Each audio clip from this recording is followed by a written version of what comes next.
Concentration of ore क्या है?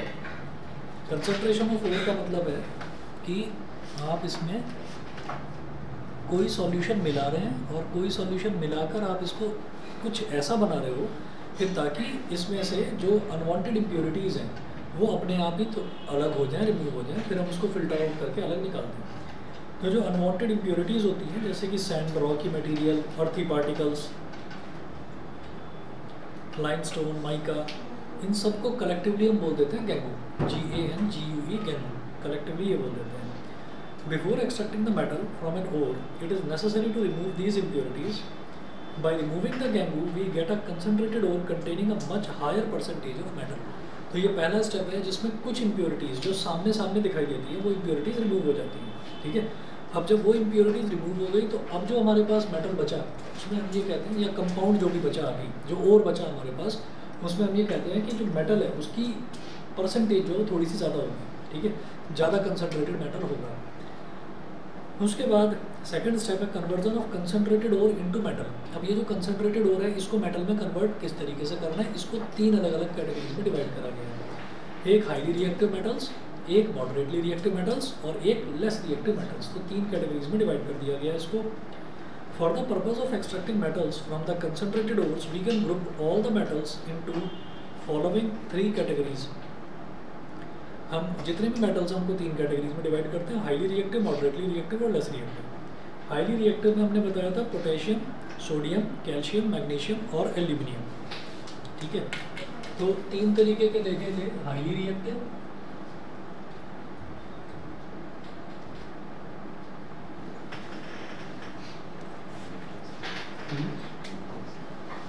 Potassium, sodium, calcium, magnesium और एल्यूमिनियम, ये तो हो गए हाईली रिएक्टिव। फिर मॉडरेटली रिएक्टिव,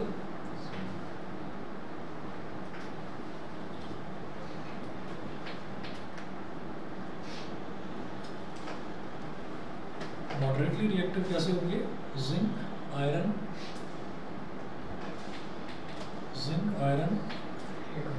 लेड और कॉपर, ये मॉडरेटली रिएक्टिव है। और लेस रिएक्टिव में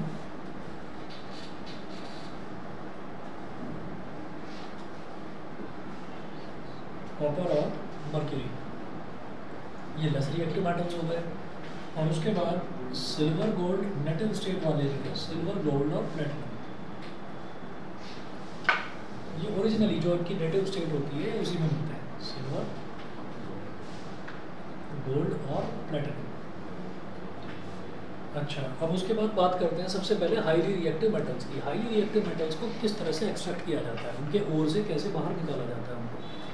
तो extraction of highly reactive metals में they are extracted by the electrolytic reduction of their molten chlorides or oxides.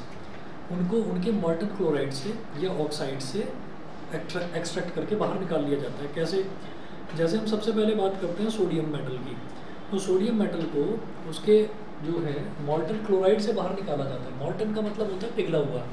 अच्छा, और सोडियम की बात कर रहे हैं तो सोडियम क्लोराइड क्या हो गया, जो नमक होता है, तो उसको इतने हाई टेम्परेचर पर ले गए हम कि अब वो पिघल गया है, ठीक है। नमक को कभी आपने पिघला हुआ नहीं देखा होगा।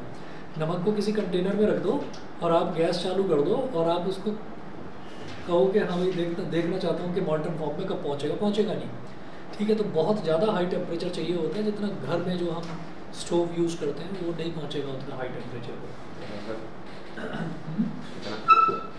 लगभग चाहिए होता है 2000 से ऊपर, 2000 डिग्री सेल्सियस से ऊपर, ठीक है ना। तो 2000 डिग्री सेल्सियस तक जाते जाते पता चला बर्तन ही मुड़ना शुरू हो जाएगा। हाँ, तो खैर मुझे लग रहा है कल भी होगा। सही में डाउट था थोड़ा सा।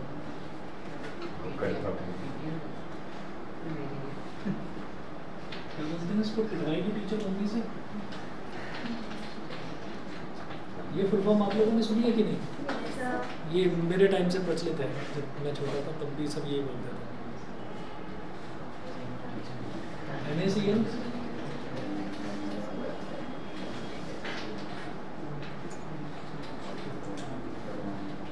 NaCl electrolysis. तो NaCl जो है वो अपने ना मॉल्टन फॉर्म में होगा,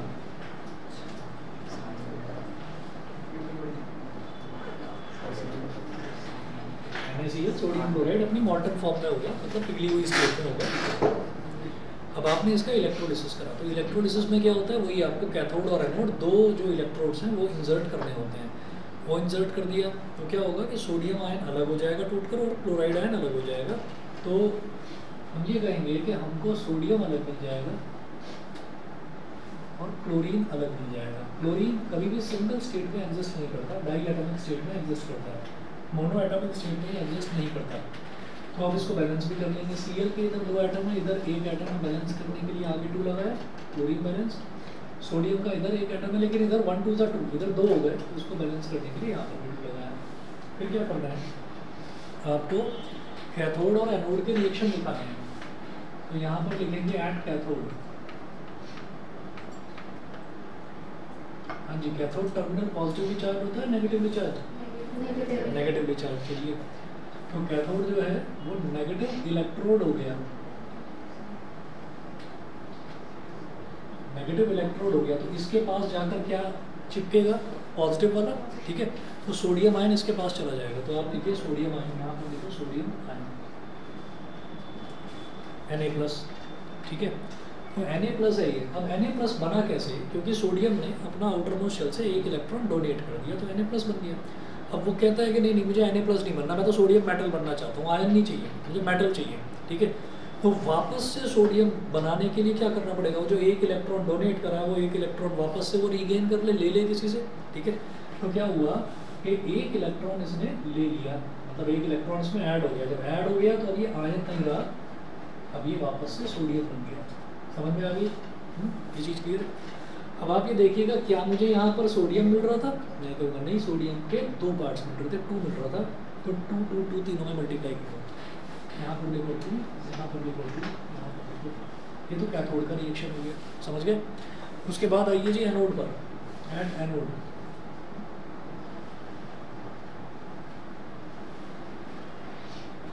एनोड हमारा होता है पॉजिटिव इलेक्ट्रोड, तो सीधी सी बात है पॉजिटिव इलेक्ट्रोड है तो इसके पास नेगेटिव आयन जाएगा। नेगेटिव आयन मतलब क्लोरीन माइनस। अब क्लोरीन माइनस का मतलब यह है कि ये क्लोरीन ना 1 इलेक्ट्रॉन बाहर से ले चुका है। जब ये 1 इलेक्ट्रॉन ले चुका है तो इसका मतलब क्या है कि हमें तो क्लोरीन चाहिए, हमें सिर्फ Cl-, हमें आयन नहीं चाहिए, हमें क्लोरीन चाहिए। वो 1 इलेक्ट्रॉन ले चुका है तो उससे कहेंगे भाई ये वापस कर, ठीक है, इसको वापस कर इलेक्ट्रॉन को। तो वापस कैसे करेगा, सबट्रैक्ट हो जाएगा, इसमें से 1 इलेक्ट्रॉन निकलेगा, माइनस इलेक्ट्रॉन, 1 इलेक्ट्रॉन निकल गया तो क्या बन गया, क्लोरीन बन गया, Cl मिल गया। मुझे Cl तो मिलता ही नहीं है किसी भी रिएक्शन में, क्लोरीन डाई एटॉमिक स्टेट में एग्जिस्ट करता है, तो Cl2। तो यहाँ पर क्या करिए, यहाँ पर 2 लगा दीजिए, यहाँ पर 2 लगा दिया तो क्लोरीन के 2 हो गए यहाँ पर एटम, तो भाई इधर भी 2 2 करो आप, इधर भी 2 करो, ठीक है। तो ये हमारा हो गया एनोड वाला रिएक्शन, ठीक है। हाँ ना वो दिखाने जाता। हाँ जी बताओ क्या पूछ रहे हो भाई? कैथोड रिएक्शन बता रहा हूँ दोबारा से।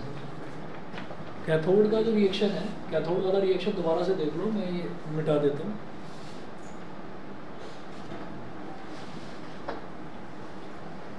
कैथोड जो होता है वो नेगेटिव इलेक्ट्रोड होता है। नेगेटिव इलेक्ट्रोड का मतलब क्या है कि उसके पास कौन जाएगा, उसके पास कैटायन जाएगा, ठीक है, यानी कि पॉजिटिव चार्ज उसके पास जाएगा। तो हमने ये कहा था कि ये इलेक्ट्रोलिसिस हुआ, आप ये कहोगे कि ये रिएक्शन ना मुझे बड़ा अजीब सा लग रहा है, ये धोखा है हमारे साथ। हमें तो ये पता था जब इलेक्ट्रोलिसिस होता है तो आयन्स अलग अलग टूटते हैं, ये मेटल कैसे मिल रहा है, वो नॉन मेटल कैसे मिल रहा है। तो हम ये कहेंगे कि उसको आप जरा डिटेल में एक्सप्लेन करके दिखा दें, कैथोड का रिएक्शन अलग दिखाओ, एनोड का अलग दिखाओ। तो कैथोड पर क्या जाएगा, कैथोड होता है नेगेटिव इलेक्ट्रोड, तो उसके पास पॉजिटिव चार्ज जाएगा। तो पॉजिटिव चार्ज क्या हो गया, Na+।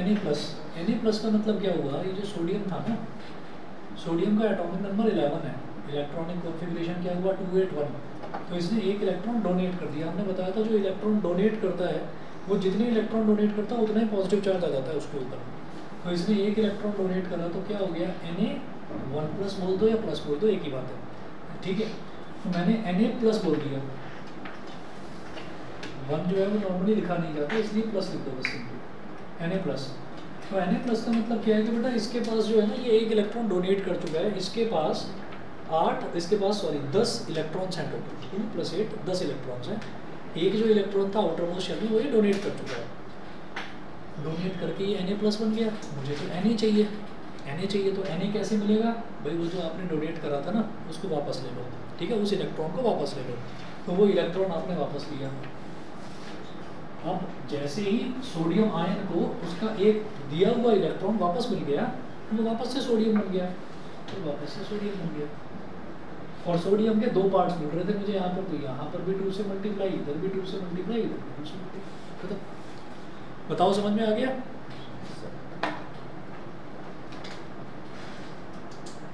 बताइए भाई ऑनलाइन वाले, क्लियर है?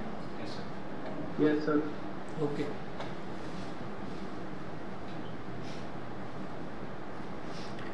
चलिए जी आगे चलते हैं। अगला देखिएगा, like sodium potassium can also be extracted from potassium chloride. तो पोटेशियम को भी पोटेशियम क्लोराइड से एक्सट्रैक्ट किया जा सकता है, ठीक है। तो छोड़ दो अभी मजाक। मुझे लगा अच्छा फ्लेमिंग का लेफ्ट हैंड रूल रिवाइज कर रहे हो, कि मुझे लगा कि तुम्हारा थंब ऐसे घूम गया इसकी तरफ हो गया कुछ। अच्छा, ठीक है। नहीं, अभी भी हो रहा है दर्द, मतलब बीच बीच में घूम सकता है, अभी जरा सावधान रहना, ठीक है। चलिए अब देखिएगा एक्सट्रैक्शन ऑफ एल्यूमिनियम मेटल। तो हमने ये देख रहे थे कि हाईली रिएक्टिव में सोडियम और पोटेशियम ये दोनों के दोनों एक जैसे होते हैं। तो हम एक काम करते हैं, एक बार एल्यूमिनियम का और स्टडी करते हैं। तो अगला है extraction of aluminium metal, important reaction है। अच्छा, रिएक्शन जितनी भी नोट्स में दे रखी है वो मत छोड़ देना आपको। Aluminium metal is extracted by the electrolytic reduction or electrolysis of molten aluminium oxide. Molten aluminium oxide. तो हमने कहा था कि ये जो होता है एक्सट्रैक्शन जो होता है, इसमें या तो molten ऑक्साइड होता है या molten क्लोराइड होता है। सोडियम के केस में हमने क्लोराइड ले लिया। अब जरा ऑक्साइड का एक एग्जांपल देख लेते हैं। तो हम ये जानते हैं एल्यूमिनियम का ऑक्साइड क्या होता है, Al2O3।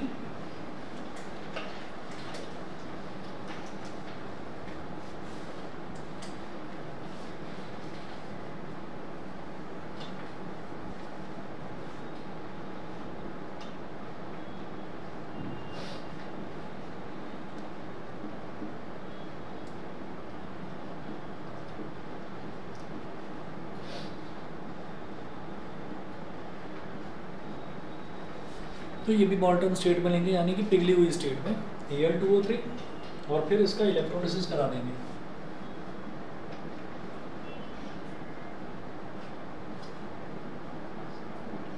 अब जो इलेक्ट्रोलिसिस कराया इसका, जो इलेक्ट्रोलिसिस हम कराएंगे इसमें हम क्या देख रहे हैं कि इसमें ना ऐसा होगा कि एल्यूमिनियम अलग हो जाएगा और ऑक्सीजन अलग हो जाएगा। ऑक्सीजन भी बिल्कुल क्लोरीन की तरह कभी भी मोनोएटॉमिक स्टेट में एग्जिस्ट नहीं करता, O2 की स्टेट में, यानी कि डाई एटॉमिक स्टेट में एग्जिस्ट करता है। तो Al हो गया,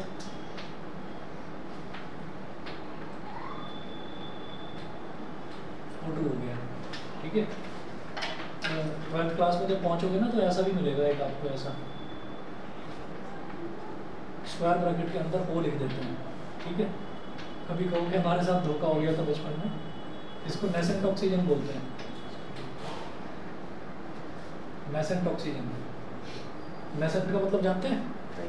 नेसेंट का मतलब होता है बहुत ज़्यादा प्योर, ठीक है। अमृत बोलते हैं इसको, अमृत।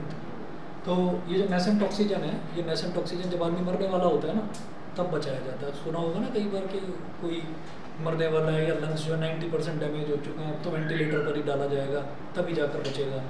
तो वेंटिलेटर पर जब डाला जाता है तो नेसेंट ऑक्सीजन उसको प्रोवाइड कराई जाती है। मोनो एटॉमिक स्टेट की अगर ऑक्सीजन प्रोवाइड कराई जाए तो 10% केसेस में ऐसा देखा गया है कि जो मरने वाला होता है इंसान वो भी बच जाता है। तो इसीलिए इसको अमृत बोला जाता है। नेसेंट ऑक्सीजन बहुत महंगी आती है, इसीलिए आपने सुना होगा कि जो वेंटिलेटर होता है, वेंटिलेटर का एक दिन का खर्चा लाख रुपये, 1.5 लाख रुपये, इतना ज़्यादा खर्चा होता है, ठीक है। तो आप 12th क्लास में पहुँचेंगे तो वहाँ पर ये भी पढ़ेंगे कि ऑक्सीजन जो है सिर्फ डाई एटॉमिक स्टेट में नहीं, मोनो एटॉमिक स्टेट में भी ये एग्जिस्ट करती है। तो ये मेडिकल साइंस में एक वरदान की तरह है कि अगर 100 लोगों की डेथ होने वाली थी due to any reason, old age या लंग इन्फेक्शन या कुछ भी, ठीक है, तो उसमें से 10 को बचाया जा सकता है, ठीक है। तो Al+O2, अब यहाँ पर देखिएगा एल्यूमिनियम मैं जानता हूँ मेटल है, तो मेटल है यानी कि कैटायन बनाएगा, कैटायन बनाएगा तो कहाँ मिलेगा, कैथोड पर मिलेगा। तो रिएक्शन देखिएगा एट कैथोड। अच्छा पहले तो इसको बैलेंस कर लो, इसको जब बैलेंस करेंगे तो देखिए ऑक्सीजन का इधर 3 है इधर 2 है, जब 3 और 2 होता है तो हम जानते हैं दोनों का एलसीएम लेना होता है। तो आपने क्या करा, यहाँ पर तो 3 से मल्टीप्लाई कर दिया तो 2 3 = 6, यहाँ पर 2 से मल्टीप्लाई कर दिया तो 3 2 = 6, ऑक्सीजन बैलेंस हो गया। एल्यूमिनियम का बैलेंस बिगड़ गया, 2 2 = 4, तो यहाँ पर 4 लगा दो बस, हो गया। ठीक है, अब बात करते हैं कैथोड की। एट कैथोड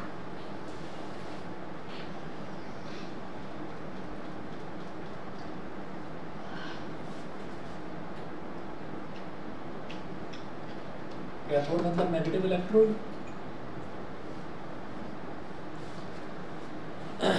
तो एक चीज़ बता रहा हूँ भाई आप सभी को जरा ना, मतलब इसमें कोई छोटा नहीं हो जाएगा।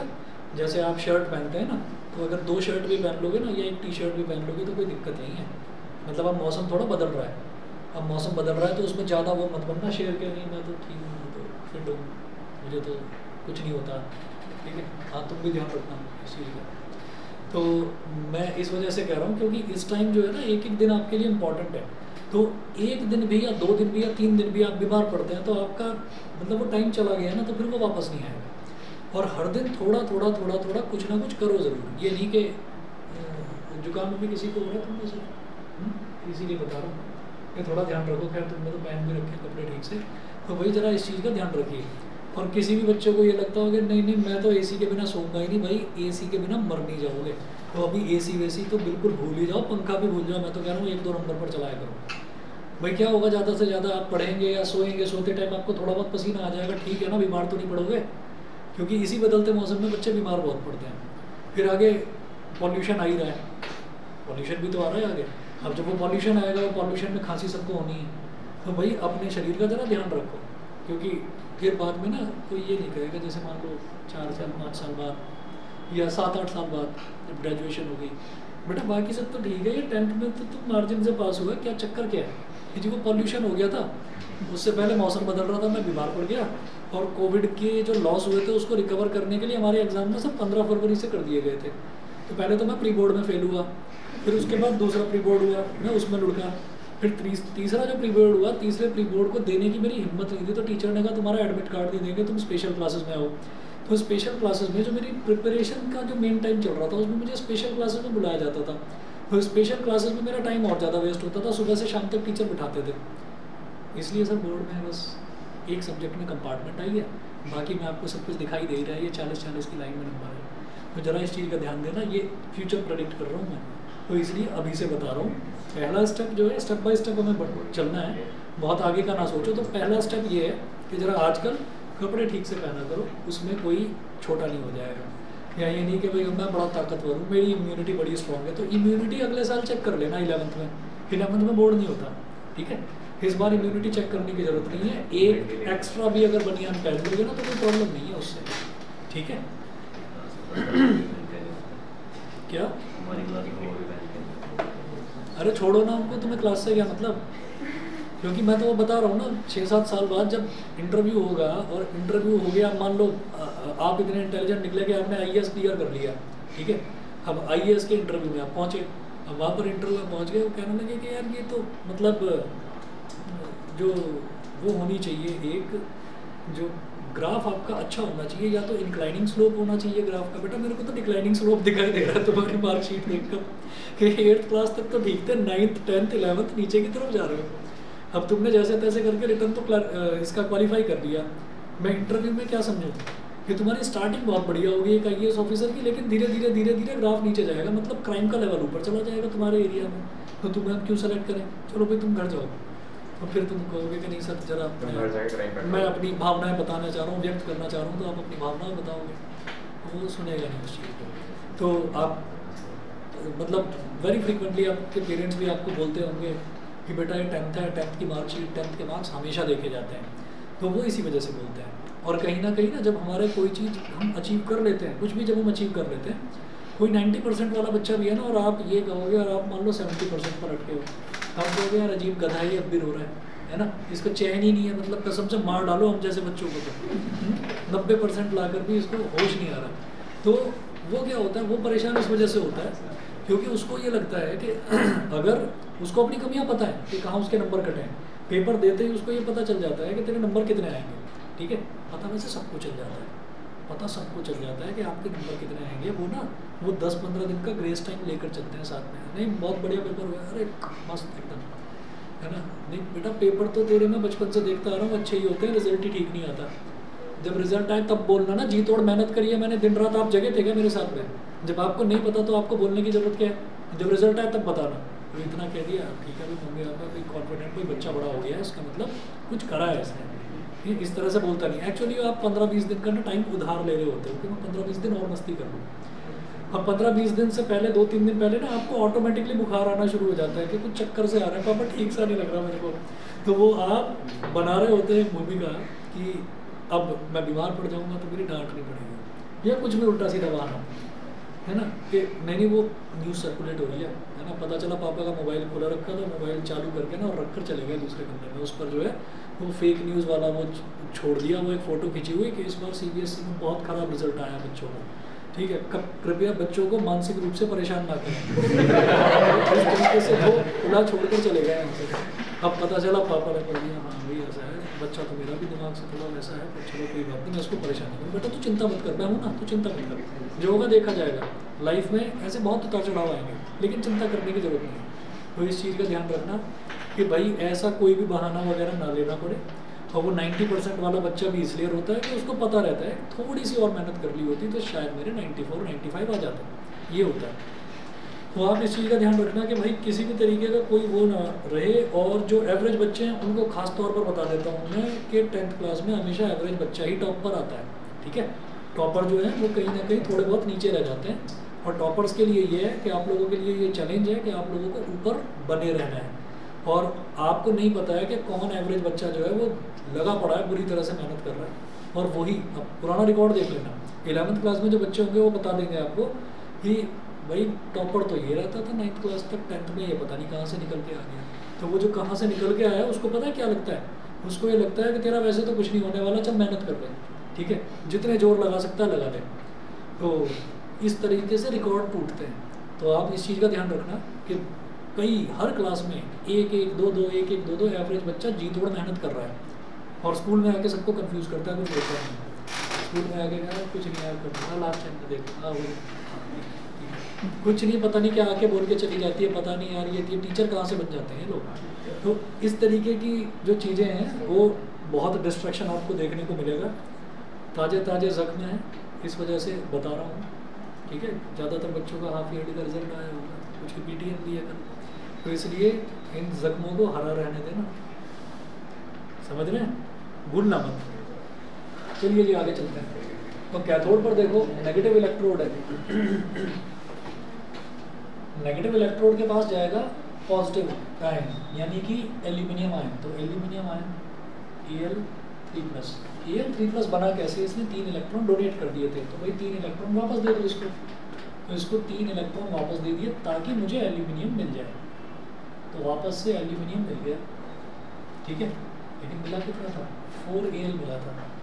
तो इधर 4 से मल्टीप्लाई, जब इधर 4 से मल्टीप्लाई करोगे 3 4 12, 12 इलेक्ट्रॉन हो गए। ठीक है, समझ गए, नहीं समझे छोड़ो, दोबारा देखते हैं। हमने ये कहा कि Al3+ बना कैसे था कि एल्यूमिनियम ने 3 इलेक्ट्रॉन डोनेट कर दिए थे। एल्यूमिनियम की वैलेंसी कितनी थी, सॉरी एटॉमिक नंबर कितना था, 13। तो 2, 8 और 3, तो इसने 3 इलेक्ट्रॉन जो है वो डोनेट कर दिए। तो जब इसने 3 इलेक्ट्रॉन डोनेट करे तो ये बन गया Al3+। तो 3 इलेक्ट्रॉन अब इसके पास कम है एल्यूमिनियम बनने के लिए, ओरिजिनल मेटल बनने के लिए।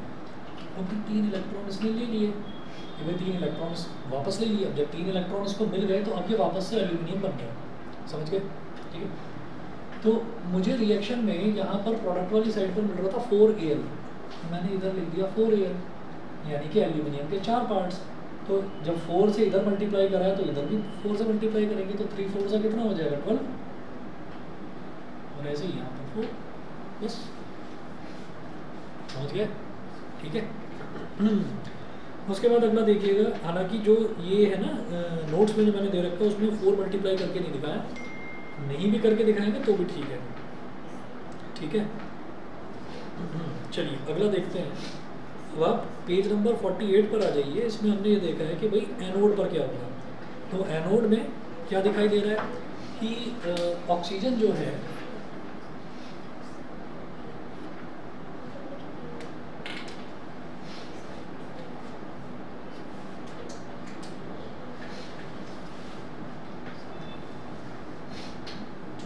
एट एनोड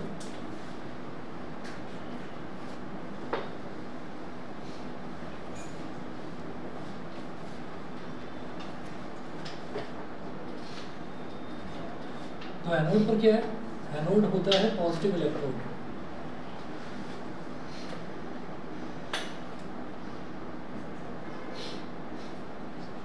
तो पॉजिटिव इलेक्ट्रोड है तो इसके पास क्या जाएगा, नेगेटिव, ठीक है, नेगेटिव आयन जाएगा। नेगेटिव आयन कौन सा, ऑक्सीजन का। ऑक्सीजन क्या करता है, ऑक्सीजन की वैलेंसी होती है 2-, क्योंकि इसने 2 इलेक्ट्रॉन बाहर से लिए हैं। जब इसने 2 इलेक्ट्रॉन बाहर से लिए हैं तो वापस ऑक्सीजन बनने के लिए इसको 2 इलेक्ट्रॉन दे देने पड़ेंगे, वापस करने पड़ेंगे। तो इसमें 2 इलेक्ट्रॉन वापस करेंगे, सबट्रैक्ट हो गया, इसमें से निकल गया। अब ये वापस से ऑक्सीजन बन गया। ऑक्सीजन को हमें चाहिए नहीं होता, हमें तो चाहिए होता है O2। तो O2 के लिए क्या करा, 2 आउट 2 से मल्टीप्लाई कर दो, ये हो गया 2, ये हो गया 2, ये।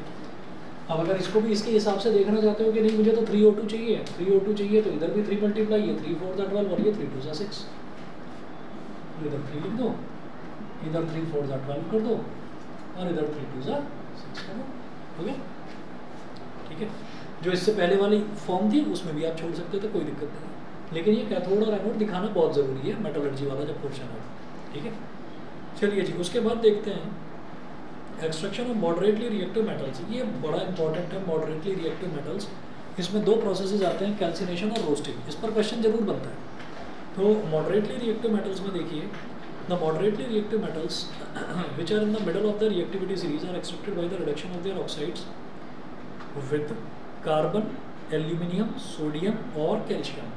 कार्बन, एल्यूमिनियम, सोडियम और कैल्शियम को यूज़ करके उनके ऑक्साइड्स को रिड्यूस करा जाता है। ऑक्साइड्स को रिड्यूस करने का मतलब क्या है, मतलब ऑक्साइड लेंगे उसका, जैसे यहाँ पर क्या लिया था, Al2O3 लिया था, ऑक्साइड था ना, तो इसका हमने क्या करवाया था, इलेक्ट्रोलिटिक रिडक्शन, ठीक है। तो कुछ भी नहीं करना है इलेक्ट्रोलिटिक रिडक्शन में। इलेक्ट्रोलिटिक रिडक्शन में आपको क्या करना है, इलेक्ट्रिसिटी पास कर देनी है। तो इलेक्ट्रोलिटिक रिडक्शन की हम डेफिनेशन जानते हैं ना, रिमूवल ऑफ ऑक्साइड और एडिशन ऑफ हाइड्रोजन, उसको हम रिडक्शन बोलते हैं। तो जब ऑक्साइड है तो उसमें से ऑक्सीजन रिमूव हो रहा है, तो हाइड्रोजन वाला तो भूल जाओ, है ना, हमको ऑक्सीजन का रिमूवल दिखाई दे रहा है। अब इसमें भी क्या करना है कि bye the reduction of their oxides with carbon, aluminium, sodium और कैल्शियम, कार्बन के साथ रिएक्ट कराओ, कार्बन ऑक्सीजन को ले उड़ेगा अपने साथ में, CO2 बना देगा, ठीक है। सल्फर के साथ कराओ, SO2 सल्फर डाइऑक्साइड बना देगा, ठीक। तो वही है, यहाँ पर 2 चीज़ें हैं। एक तो है the concentrated ores can be converted into metal oxide by the process of calcination or roasting, by the process of calcination or roasting. तो कैल्सिनेशन ये क्या प्रोसेस होता है, C for calcination and C for carbonate ore, याद रखना, confusion ना हो, C for calcination, C for carbonate. तो हमें जो ये मॉडरेटली रिएक्टिव मेटल्स हैं ना, जैसे जिंक हो गया, आयरन हो गया, लेड हो गया, कॉपर हो गया, ये जो है ये हमको या तो अपने कार्बोनेट की फॉर्म में मिलेंगे या अपने ऑक्साइड की फॉर्म में मिलेंगे।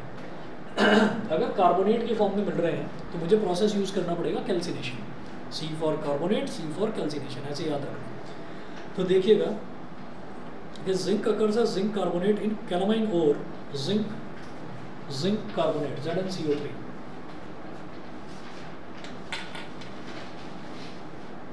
तो जो मॉडरेटली रिएक्टिव मेटल्स हैं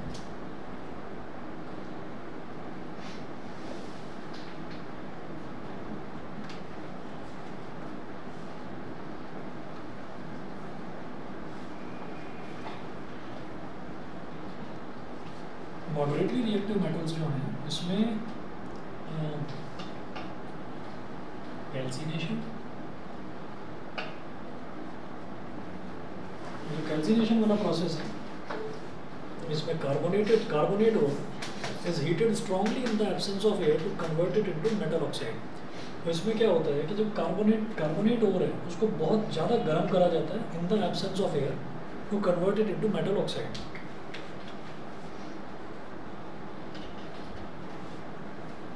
एरो के ऊपर कैल्सिनेशन लिख देना। कैल्सिनेशन का मतलब ही है strongly heating in the absence of air, air नहीं होगी तो क्या बनेगा, zinc oxide plus carbon dioxide. उसके बाद क्या है कि ये तो हो गया जिंक ऑक्साइड में ये कन्वर्ट हो गया। उसके बाद देखिए roasting is the process in which a sulphide ore is strongly heated in the presence of air to convert it into metal oxide. तो इसमें क्या होता है कि जो सल्फाइड ओर होता है, रोस्टिंग में सल्फाइड ओर होगा, कैल्सिनेशन में कार्बोनेट ओर होगा। तो जिंक अगर कार्बोनेट की फॉर्म में मिल रहा है तो ZnCO3 है। ठीक है, अभी देख लीजिए, अभी जिंक नहीं मिला मेरे को, अभी सिर्फ जिंक ऑक्साइड मिला है, तो फिलहाल इसको इसके ऑक्साइड में कन्वर्ट किया जाता है। ऐसे ही अगर सल्फाइड और मिल रहा है किसी का, जैसे कि जिंक सल्फाइड ले लेते हैं, जिंक अपने सल्फाइड की फॉर्म में भी मिलता है, तो उसको बोलते हैं हम रोस्टिंग। समझते हैं रोस्टिंग का मतलब भी क्या है? किसी भी चीज़ को रोस्ट करना, भूनना, है ना। ठीक, तो इसको भूनना, ठीक, ZNS।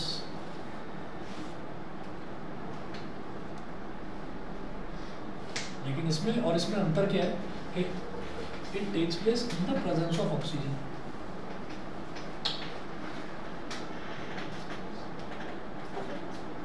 रोस्टिंग तो ZNO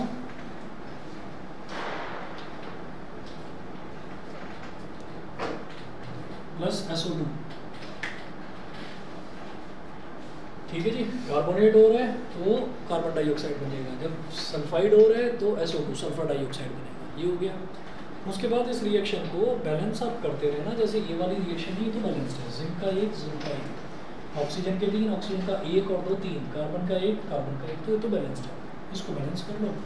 यहाँ पर हम ये कहेंगे ऑक्सीजन के 2 और 1 3, ऑक्सीजन के यहाँ पर 3 है, एक काम करो यहाँ 2 लगा दो, 1 2 2, ऑक्सीजन के 2 और 2 4, इधर 2 लगा दो, 2 2 4 हो गया।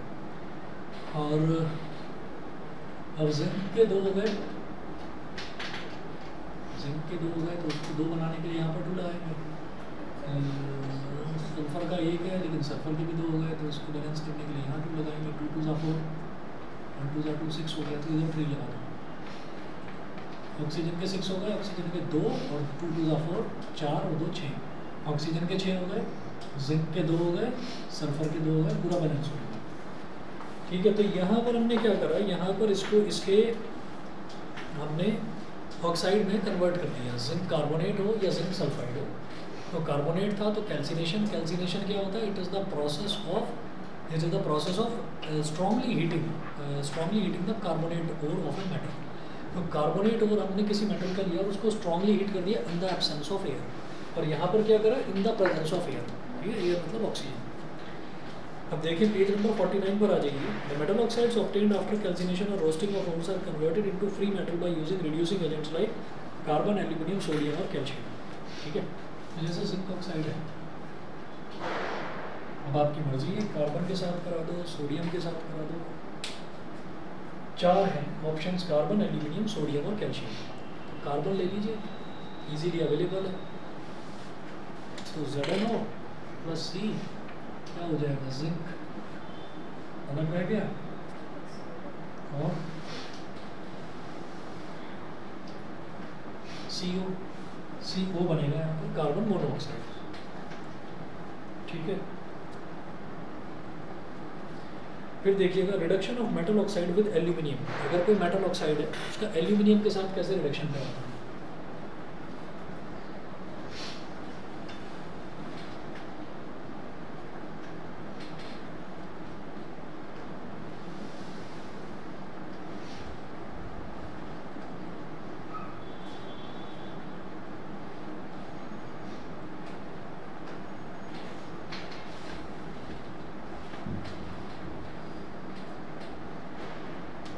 मेटल ऑक्साइड मैंने ले लिया, मैंगनीज डाइऑक्साइड MnO2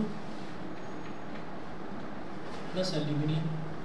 ठीक है, तो क्या होगा, जो भी जिसके भी साथ आप करा रहे हैं उसका रिडक्शन करवाना चाह रहे हो किसी भी ऑक्साइड का, ऑक्सीजन को अपने साथ ले जाएगा और मेटल को अकेला छोड़ देगा। मेटल ही हमको चाहिए था, मिल गया मेटल, तो क्या हुआ, Mn मिल गया यहाँ पर, एल्यूमिनियम के साथ ऑक्सीजन चला गया, Al2O3 एल्यूमिनियम ऑक्साइड बन गया। ठीक है, खुश हो गए, हमें जो मेटल चाहिए था मिल गया। इधर भी एक है एमएन का, इधर भी एक है, ऑक्सीजन के 2 हैं, ऑक्सीजन के 3 है, बैलेंस करने के लिए 3 है। एमएन क्या है? मैंगनीज, मैंगनीज 2 3 सा 6 और इधर 3 2 सा 6, एल्यूमिनियम के 2 2 सा 4, इधर 4 लगा दो, एमएन के आगे 3 लगा दो, हो गया। The reduction of manganese dioxide with aluminium is a highly exothermic reaction. ये वाला जो रिएक्शन है ये काफ़ी एक्सोथर्मिक भी होता है, मतलब हीट काफ़ी प्रोड्यूस होती है इसमें। उसके बाद देखिएगा, अब एल्यूमिनियम तो हमने जो है एल्यूमिनियम निकाल कर देख लिया, कहा गया एल्यूमिनियम ये रहा, ठीक है। तो एल्यूमिनियम बड़ा फेमस मेटल है, ठीक है, वो हमने करके देख लिया। सोडियम बड़ा फेमस है, सोडियम का देख लिया। आयरन तो रह गया, आयरन भी देख लेते हैं। इनके हमें ओर्स के नाम भी पता है, एल्यूमिनियम के ओर का नाम बॉक्साइट, आयरन के ओर का नाम हेमेटाइट, ये होता है। तो जरा आयरन वाला देखते हैं। तो आयरन वाला जो प्रोसेस होता है ना, उस प्रोसेस का नाम ही अलग होता है, थर्माइट रिएक्शन बोलते हैं उसको। तो देखिएगा, thermite reaction, the reduction of a metal oxide to form metal by using aluminium powder as a reducing agent is called a thermite reaction और थर्माइट प्रोसेस। थर्माइट रिएक्शन या थर्माइट प्रोसेस बोलते हैं इसको। उसके बाद है aluminium reduces iron oxide to produce iron metal with the evolution of lot of heat. Aluminium क्या करता है कि आयरन ऑक्साइड को रिड्यूस कर देता है और आयरन मेटल बनाता है with the evolution of lot of heat. तो बहुत ज़्यादा हीट भी इसमें प्रोड्यूस होती है।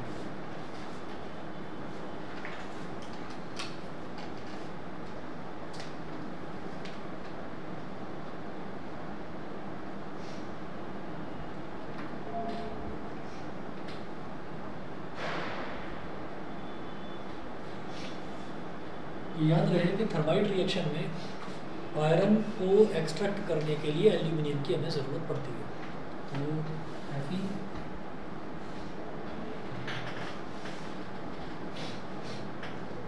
Fe2O3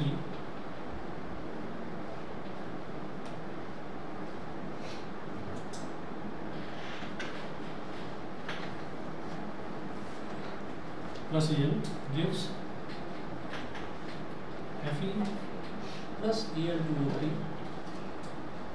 समझ गए अभी? अब Al जो है ऑक्सीजन को अपने साथ ले जाएगा, ठीक है। Al2O3 साथ में हमने कहा कि हाईली एक्सोथर्मिक रिएक्शन है, तो हीट और लिबरेट होगी। आयरन के इधर 2 है, इधर 1 है, तो 2 लगा दो। एल्यूमिनियम का इधर 1 है, इधर 2 है, तो इसके आगे भी 2 लगा दो। ऑक्सीजन के इधर 3 है, इधर भी 3 है, ऑक्सीजन बैलेंस्ड, पूरा बैलेंस हो गया, ठीक है।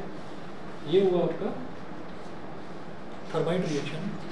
उसके बाद अगला देखिएगा, पेज नंबर 50 पर है extraction of less reactive metals.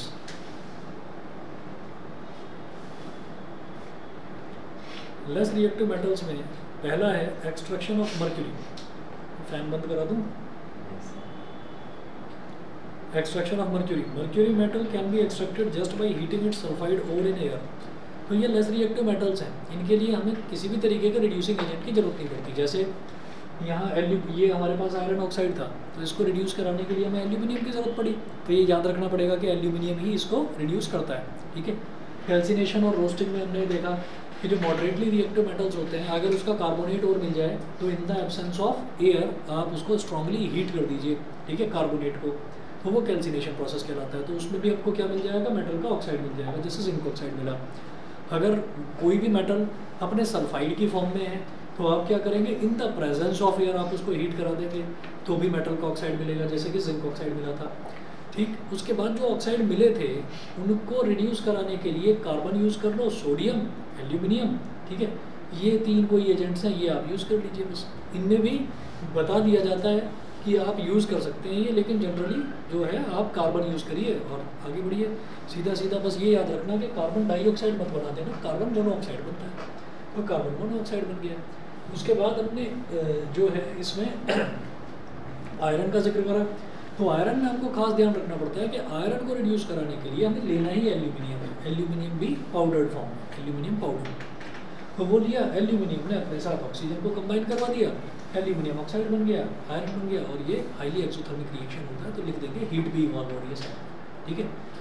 उसके बाद आ जाइए लेस रिएक्टिव मेटल। तो भाई लेस रिएक्टिव मेटल में किसी तरीके की ज़रूरत नहीं पड़ती हमको कि हम कोई भी रिड्यूसिंग एजेंट लें, आपको क्या करना है, हीट कर देना है बस। Mercury metal can be extracted just by heating it sulphide और इन एयर। तो उसका सल्फाइड और अगर है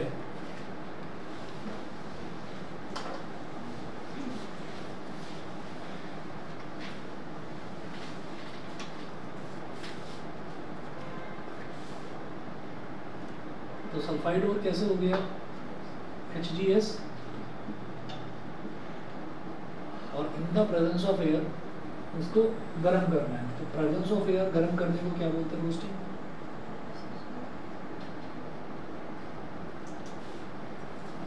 तो क्या बनेगा HgO plus SO2। Reaction balance कर देना, Hg बैलेंस्ड है, सल्फर का एक बैलेंस्ड है, ऑक्सीजन के 2, अच्छा ऑक्सीजन के 3 है, तो इधर 3 लगाइए,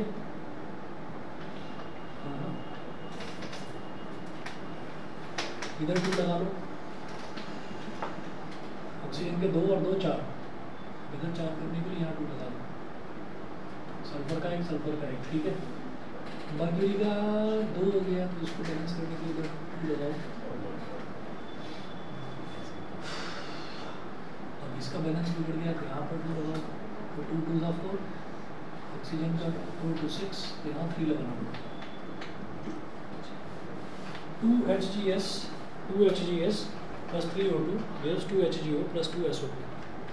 अब हमारे पास HgO आ गया, HgO को लीजिए और इसको हीट करना है टू 300 डिग्री सेल्सियस।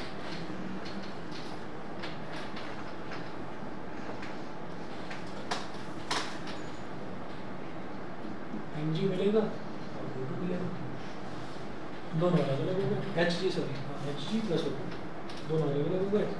अब बैलेंसिंग देख लेना है, कर लेंगे अपने आप, ठीक है। उसके बाद देखिएगा extraction of copper. Extraction of copper भी बिल्कुल इसी तरीके से है। Copper metal can also be extracted just by heating it sulphide ore in air. Sulphide ore को एयर में गर्म करिए, हीट करिए।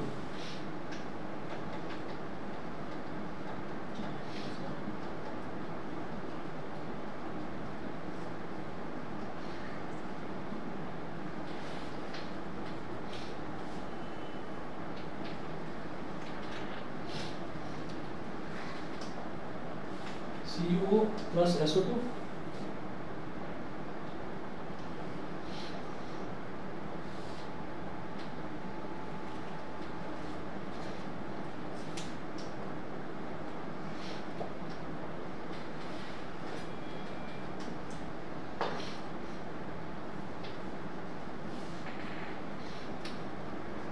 ये कुछ शायद अजीब सा लग रहा होगा आपको।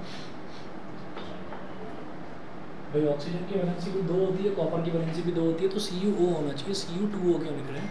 इस रिएक्शन में ये याद रखना होगा कि यहाँ पर कॉपर फर्स्ट ऑक्साइड बनता है, मतलब कॉपर की एक फॉर्म ऐसी भी होती है जिसकी वैलेंसी 1 होती है, ठीक है। तो सिर्फ इस रिएक्शन में आपको ये याद रखना होगा, जहाँ पर भी कॉपर का एक्सट्रैक्शन कराते हैं तो वहाँ पर कॉपर फर्स्ट मिडल और लोअर में आता है। क्या जी? कौन सा कॉपर फिर मिडल और लोअर में आता है? 2 में आता है। अच्छा, ये वाला जो है ये हम उसकी बात कर रहे हैं, लेस रिएक्टिव वाले की बात कर रहे हैं।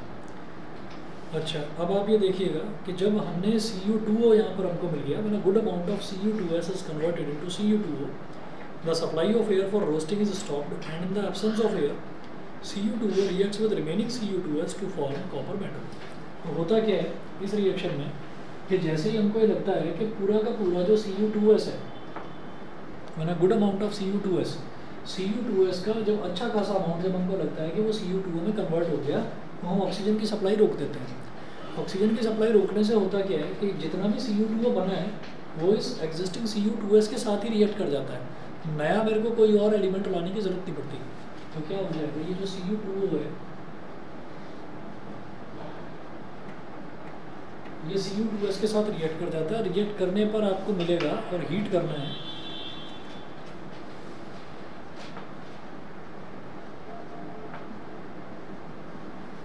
कॉपर प्लस SO2, ठीक है। तो भाई ये वाला और ये वाला ये रिएक्शन इंपॉर्टेंट है, क्योंकि ऐसे नॉर्मल रिएक्शन नहीं है कि एल्यूमिनियम आया ऑक्सीजन के साथ कंबाइन कर गया, कार्बन आया ऑक्सीजन के साथ कंबाइन कर गया। ये 2 रिएक्शन आपको याद करने पड़ेंगे, ठीक है।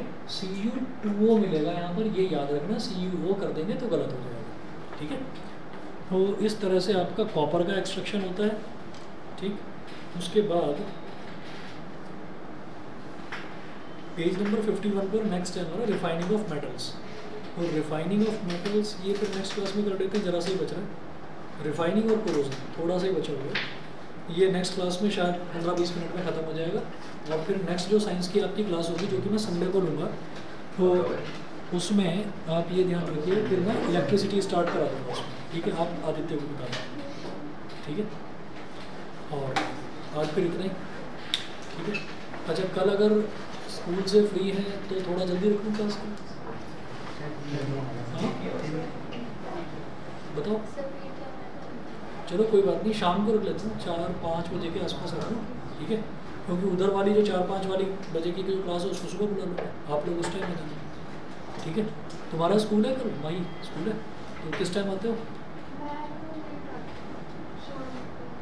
अच्छा, तो अगर जल्दी रखेंगे तो नहीं आ पाओगे, है ना, तो तुम इसी टाइम आ पाओगे। 7 बजे रख लूँ क्लास, 7 बजे आ सकते हो? चलो ठीक है, या तो 7 बजे रखूँगा या फिर 8 बजे रखूँगा, जो अपना टाइम है, या फिर उसी टाइम, ठीक है। चलिए जी, ओके।